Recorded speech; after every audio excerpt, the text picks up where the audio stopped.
تو پوچھا کہ بہلول کیا بنا رہے ہو؟ کہ جنت کا محل بنا رہا ہوں۔ زبیدہ خاتون نے سوال کیا کیا جنت کا یہ محل مجھے فروخت کریں گے، مجھے بیچیں گے؟ ارشاد فرمایا ضرور بیچوں گا۔ زبیدہ خاتون نے کہا حضور پھر اس کی قیمت کیا ہے؟ تو کہا 1 درہم۔ اب 1 درہم کی کوئی ویلیو نہیں، ویسے ہی وہ ملکہ ہے۔ ان کو یقین تھا یہ اللہ کے ولی ہیں، 1 درہم نکال کے دے دیا۔ حضرت بہلول دانا نے ایک لکڑی اٹھائی اور ایک چھوٹے سے گھر کے گرد جو مٹی سے بنا ہوا تھا لکیر کھینچی اور کہا کہ میں نے جنت کا یہ محل 1 درہم کے بدلے زبیدہ خاتون کے ہاتھوں بیچ دیا ہے۔ یہ سنتے ہی زبیدہ خاتون تو بہت خوش ہوئی۔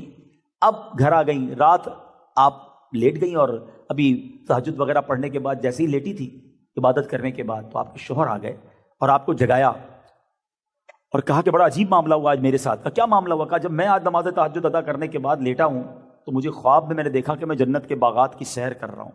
سیر کرتے کرتے میں نے ایک محل دیکھا جس کے باہر تمہارا نام لکھا ہوا تھا، زبیدہ خاتون لکھا ہوا تھا۔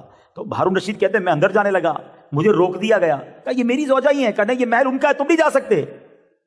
تو بتاؤ تو صحیح، تم نے کیا عمل کر لیا کہ تمہیں محل مل گیا مجھے نہیں ملا؟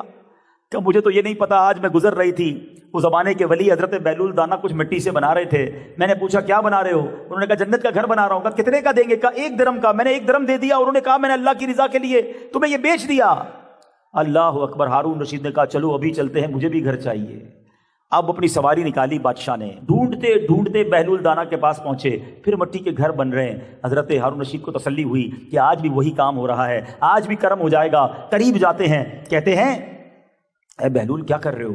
کہا جنت میں گھر بنا رہا ہوں، کیا مجھے دیں گے؟ بیچو گے؟ کہاں فروخت کروں گا، بیچوں گا۔ کیا قیمت لوگے؟ بہلول دانا کہتے ہیں پوری سلطنت دینی پڑے گی۔ کہا حضرت کل میری زوجہ آئی تھی، آپ نے 1 درہم میں دیا، آج پوری سلطنت مانگ رہے ہیں۔ آئے ہائے، سنو اللہ والوں کی نگاہ کیسی ہوتی ہے۔ فرمایا تمہاری زوجہ بن دیکھے لے کر گئی تھی، تم آج دیکھ کر لینے آئے ہو ہیں، تم نے دیکھ لیا ہے وہ جنت کا محل، اب پوری سلطنت دینی پڑے گی۔ اب ہارون رشید کہتے ہیں سلطنت آپ کو دی حضور، سلطنت آپ پوری لے لیں، آج مجھے جنت کا گھر ضرور دے دیں۔ اللہ والوں کو دنیا کا مال نہیں چاہیے ہوتا۔ بہلول دانا کہتے ہیں میں نے سلطنت کا کیا کرنا ہے، سلطنت بھی تمہیں دی اور جنت کا گھر بھی تمہیں دے دیا۔